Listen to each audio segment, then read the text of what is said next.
16, versículo número 15. É impossível você falar sobre missão, você falar sobre evangelismo, alguma coisa assim, e não citar Marcos 15:16, que é um texto muito conhecido por toda a igreja. Evangelho de São Marcos, capítulo de número 15, versículo de número 16. Aliás, 16:15. Ao contrário. Capítulo 16, versículo número 15. Muito obrigado, meu irmão, que você abre, porque eu não me lembro.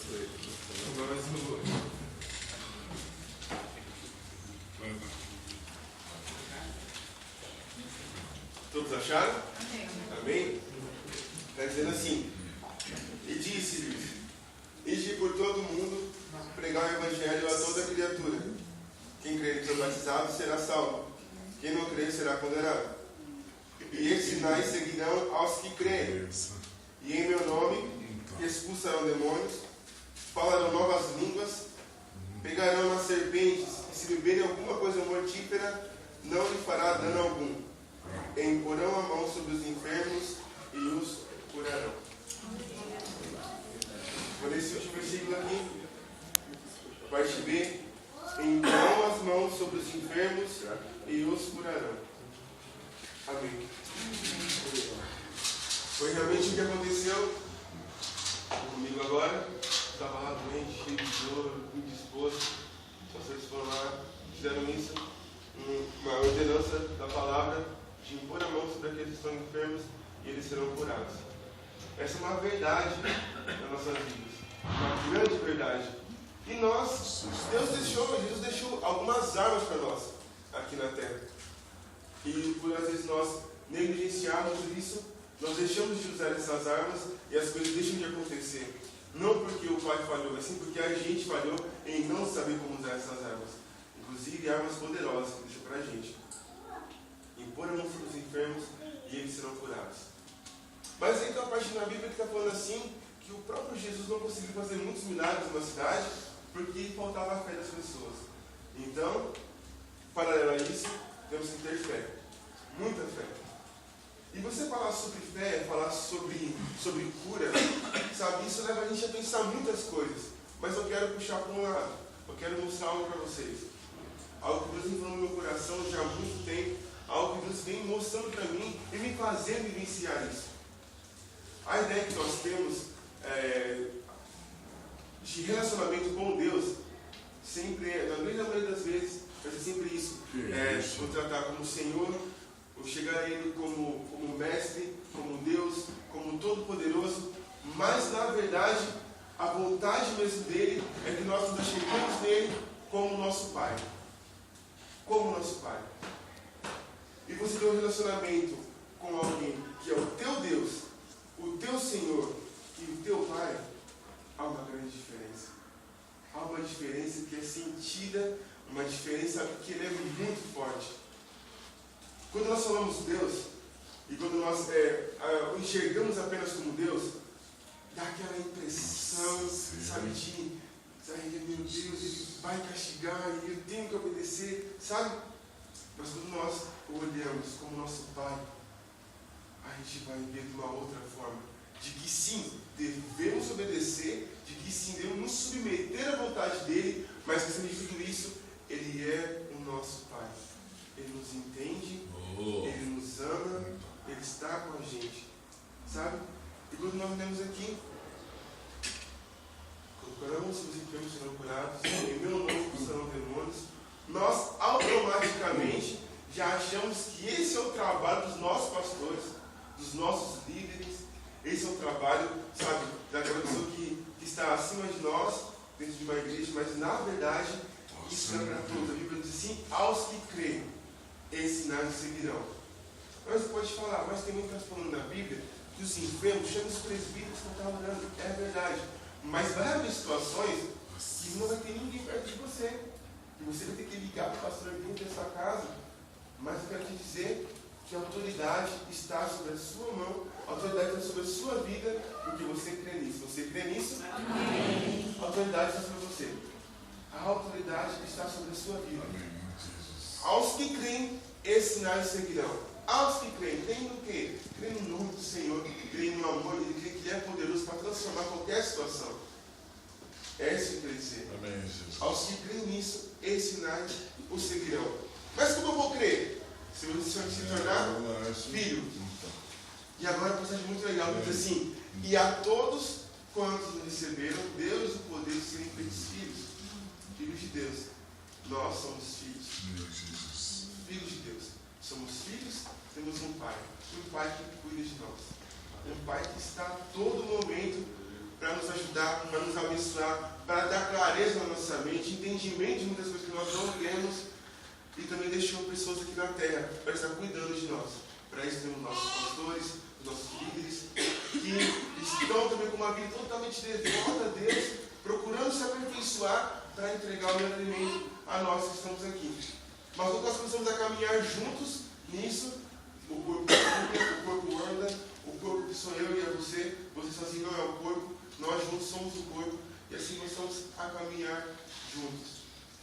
Então eu queria deixar bem claro para vocês que esses sinais seguirão, assim como o pastor foi comigo lá e orou, e eu creio muito que ao ele pôr as mãos sobre mim, a cura aconteceu, Deus operou o milagre. Da mesma forma, você tem autoridade para chegar na tua casa, colocar a mão sobre o teu filho, sobre o teu marido, sobre a tua vizinha, e ali você liberar a cura e a cura acontecer. Temos que crer nisso. Temos que crer. Isso foi dado a nós. Isso foi um presente que Deus deu a nós. Nós que cremos em seu nome. Nós somos filhos dele. Ele deu autoridade a nós. Temos que fazer isso. Temos que praticar esse exercício. Temos que praticar isso. E nada melhor que praticarmos aqui.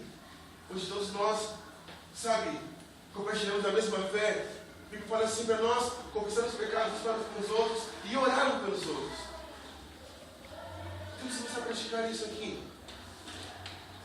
Eu tenho certeza que algo grande vai começar a acontecer, como já vem acontecendo. Quando você atravessa a porta, você já sente algo diferente. Nossa, creio nesse sinal, Senhor. Nossa, creio. A palavra diz em Romanos 8, se você puder ser comigo também.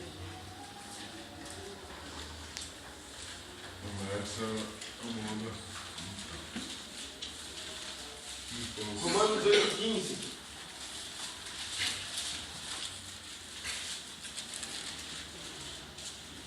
Romanos 8:15 diz assim: porque não recebeste espírito de escravidão, para outra vez estardes em temor, mas recebeste o espírito de adoção de filhos, pelo qual clamamos, Abba Pai.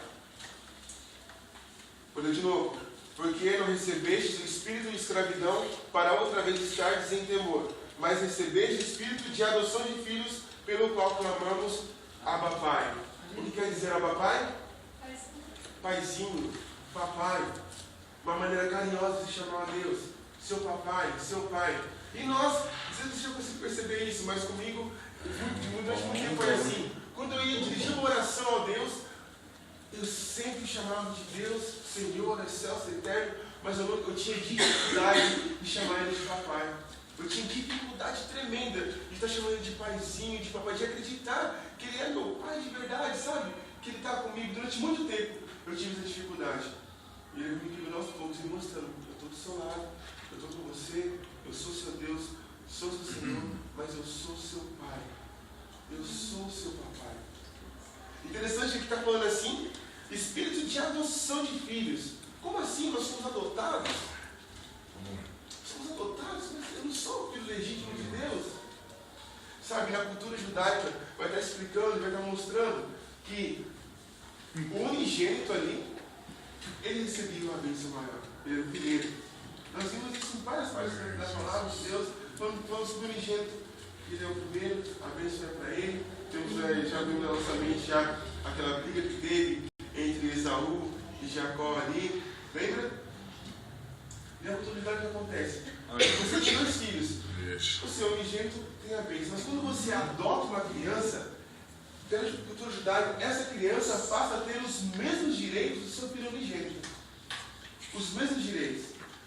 E então, por isso que ele, sabe, o escritor de Romanos aqui foi muito sábio ao escrever isso. Que não recebemos o espírito de escravidão, mas sim o espírito de adoção de filhos. Pelo qual nós clamamos ao Pai, temos os mesmos direitos do filho unigênito. E quem é o filho unigênito do Pai? Olha só que lindo isso. O que é maravilhoso. O que a palavra nos mostra. Nós temos esse mesmo direito. Somos filhos do mesmo Pai. Todos nós somos filhos. E ensinar, seguirão aos que creem, aos filhos. Fala que a ardente expectativa da criação espera a manifestação dos filhos. A manifestação minha e sua. Nós começarmos a sair, nós começarmos a praticar isso. Expulsar demônios, curar enfermos, dar palavras de bênção, profetizar sobre vidas. Sabe, isso foi dado a nós. Foi dado a nós, foi de nós, igreja do Senhor. É para nós de fazer isso. Que possamos ter a consciência, sair daqui com a consciência de que Ele é nosso Pai, de que Ele está ao nosso lado. Sabe? De que não precisa rituais mais, não precisa mais liturgia, não precisa chegar ao Pai. A palavra diz, entra no teu quarto em secreto. Sabe, o seu Pai vai estar lá, te esperando, talvez já arrumando a cama para você daqui, que vão conversar. É incrível isso, como nós temos acesso livre ao Pai. Como nós temos acesso livre ao Pai. E quando nós entendemos que temos esse acesso livre ao Pai, Ele entrega dádivas do céu para nós. E nós podemos abençoar vidas, compartilhar com o que Ele está fazendo no meio da igreja e deixar de ser um espectador e ser participante daquilo que Ele está fazendo. Porque Ele é o nosso Pai, o poder nos foi dado, a autoridade está sobre as nossas mãos. Amém. Amém? Amém. Com isso, eu quero compartilhar um testemunho com vocês, falando sobre isso, entendendo a paternidade de Deus, entendendo que somos filhos, entendendo que a autoridade está sobre nós, porque nós cremos que Ele é nosso Pai, nós cremos nisso, a autoridade foi dada a nós. Aconteceu algo muito tremendo. Eu sou do interior de São Paulo, natural de lá, mas eu moro em Minas Gerais, eu moro em cidade de Contagem. Contagem é como se fosse Hortolândia e Campinas, aquelas regiões de Contagem assim, é bem juntinho. Hortolândia e Campinas, que divide praticamente uma avenida. Uma rodovia. É uma rodovia. Depende do bairro, tem bairros que a mesma rua divide a mesma rua. Isso, Contagem é Cada assim. rua é uma cidade diferente, depende do bairro. Contagem é assim. Você não sabe onde está em Belo Horizonte ou está em Contagem. Tipo assim, é tudo, sabe? Isso, é bem assim, coladinho, né? Então eu moro em Contagem, faço seminário lá, estou namorando lá desde janeiro. E a gente dá apoio a uma casa de recuperação, inclusive eu moro em uma casa de recuperação, que está dependência química, de rua, idosos com deficientes também, cuidados especiais. Eu moro nessa casa e a gente faz seminário na cidade de Contagem também. Então nós apoiamos essa casa. Então, no último grau ali do tratamento, eles saem do estágio de internato e saem para a integração. Onde eles produzem materiais, tipo vassoura, que fabricam lá, mas eles não podem sair para vender esse material. Devido a ele estar no tratamento de dependência química, a gente sai para vender por eles. Então a gente depara com muitas situações. E nisso também a gente faz a recuperação de alimentos nas casas, a gente conta o nosso projeto, o que acontece, porque o nosso projeto é totalmente voluntário, não se cobra para internar lá. Inclusive, se alguém que precisa, nesse caso na família, não sei se a igreja tem um trabalho assim, mas se por um acaso conhecer alguém que precisa desse tipo de trabalho, a gente pode estar conversando e a gente direcionando a casa de recuperação, que fica em Contagem. O tratamento é gratuito, a gente não cobra nada, a não ser que a família sinta no coração de estar cooperando, porque na maioria das vezes ninguém tem condições de estar ajudando mesmo, porque a mulher é moradora de rua, ou que está no estágio muito avançado da droga. Mas enfim, é um trabalho muito bonito, está há mais de 10 anos, já tratou mais de 7.000 pessoas, é incrível o trabalho. Então, a gente sai para vender por eles. E a recuperação de alimento também. Numa desses dias que nós saímos para trabalhar, aconteceu um fato muito incrível.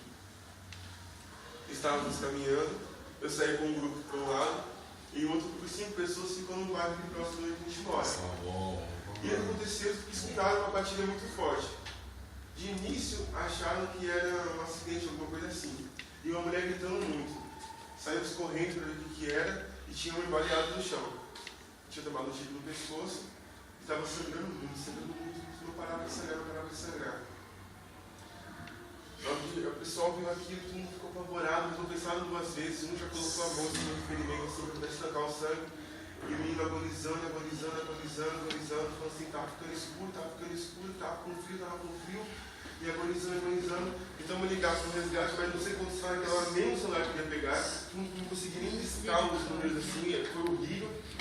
Até que passou um carro, a gente pulou na frente do carro, o carro parou, a gente conseguiu pegar o menino e colocar no carro, e um foi segurando o ferimento dele do tiro, e outro foi segurando os pés dele, e ele agonizando, e a gente foi até o hospital. Paralelo a isso, eu fico imaginando, pensando na mãe desse menino, tipo, que não tinha noção do que estava acontecendo. Talvez estava na sua casa, talvez estava nos seus afazeres lá, estava se preparando o jantar para ele, alguma coisa assim. Eu imagino a inocência da mãe sem saber o que estava acontecendo. Mas eu também penso que uma mãe que sempre intercede pelo filho, uma mãe que sempre está com o dinheiro dobrado pelo filho. Por isso a importância da intercessão, principalmente da mãe. Eu acredito que é um peso espiritual muito forte na questão de intercessão de mãe para filho, de pai para filho. Para mim isso é incrível, é muito forte e é real. Isso que estava acontecendo, a gente foi uma distância de mais ou menos uns 40 minutos, onde a gente estava até o hospital, e perdeu muito sangue, e no meio do caminho a gente tem a consciência que o menino entrou em óbito, que ele parou de falar, parou de respirar, fechou o olho, a gente não sentia mais batimento nele, o sangue parava de deixar como estava bichando, a gente colocou a mão no coração, colocou a mão, tentou achar, ninguém achou nada. O pessoal do carro que era inclusive um casal, estava na frente, não conhecia nada, meu menino morreu.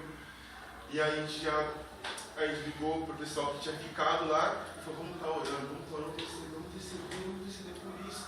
Ele não morreu.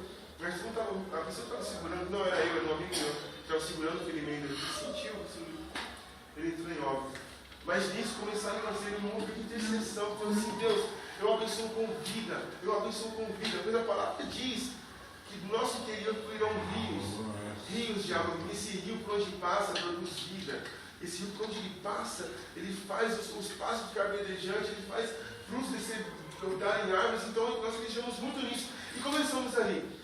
Senhor, nós abençoamos ele com vida, ele não morreu, nós abençoamos com vida, traga ele na vida novamente, Pai, dê um sopro, Pai, dê um sopro. E começamos a orar dele, uma quadra do hospital. Para o milagre do Senhor, ele voltou a respirar. Glória Quando a Deus. ele voltar a respirar, a gente entrar com ele, já direto para a UTI, ficou em coma um bom tempo. Mas eu quero dizer que nós temos que ficar atentos àquilo que Deus nos diz, àquilo que Deus nos fala. Porque foi conhecer a história dele, ele era filho de pastor. Aliás, ele é porque ele está vivo. Ele é filho de pastor. E no culto do domingo, Deus levantou uma mulher de profecia e disse para ele assim, que naquela noite Deus mandou um livramento do filho dele da morte. E ele falou, mas o filho está em casa. Ele recebeu aquela palavra, mas sabe, passado uns 2, 3 dias, aconteceu isso. Quando isso aconteceu, ele ligou para a irmã e disse assim, meu filho acaba de ser baleado. A irmã falou para ele assim, fica em paz, porque nesse exato momento você acaba de dar um fôlego de vida a ele.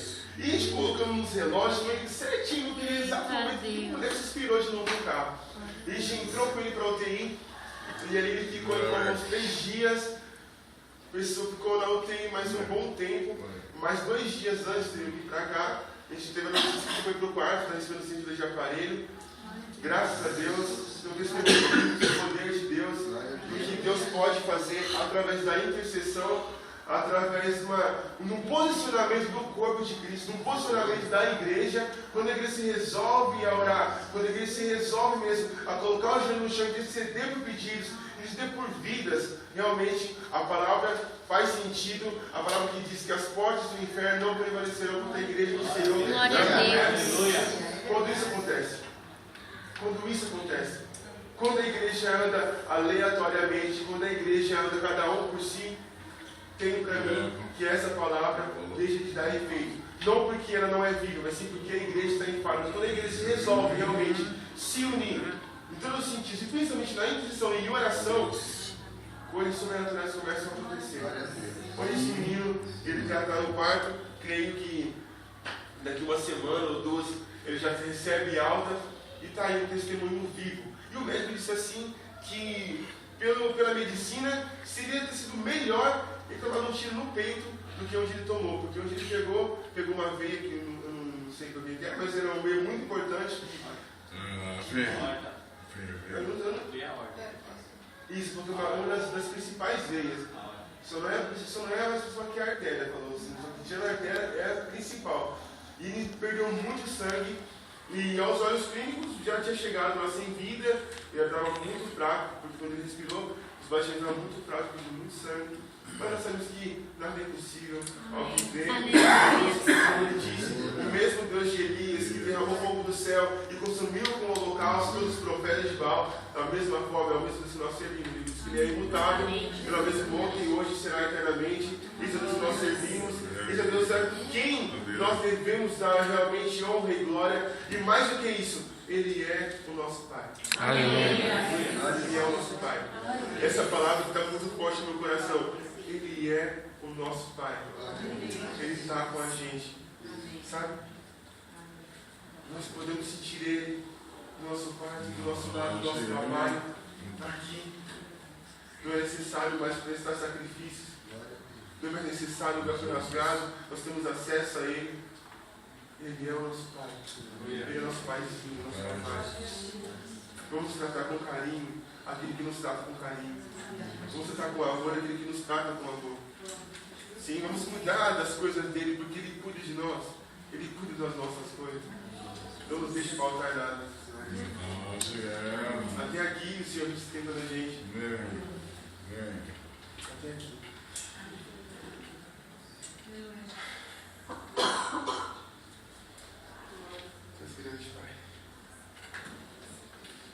Nós podemos enxergar e presenciar isso não apenas nas coisas extremas como foi nesse caso, mas nós podemos ver o cuidado do Pai nas mínimas coisas, as coisas que nós consideramos pequenas, mas nós podemos enxergar o cuidado dele, o amor dele por nós. Eu gosto muito daquela palavra, ainda pegando o gancho que ele falou de Elias.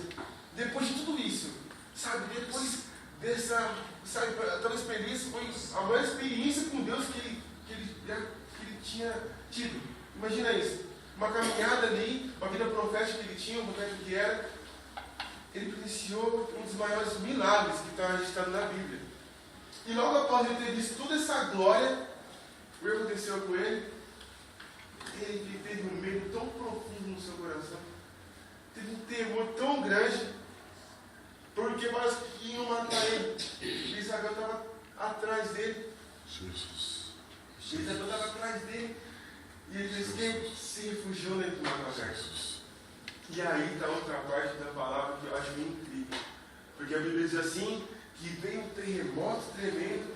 E ele falou, opa, aí Deus falou, vou lá. E para não era. Depois disse que veio fogo. E falou, glória a Deus. E não era. E um grande tornado, não era Deus também. Acho que ele ficou frustrado. Depois de ter caído fogo no céu, tantas coisas. E agora estou sentindo esse medo aqui, mas não me visita. E a palavra diz que veio uma leve brisa. E ali Deus falou com Elias. Então temos que estar com nossos ouvidos sensíveis, o nosso coração aberto para o que Deus quer falar. Às vezes o milagre, o grande milagre, não vai acontecer da maneira que aconteceu comigo na contagem. Que realmente um morto voltou à vida.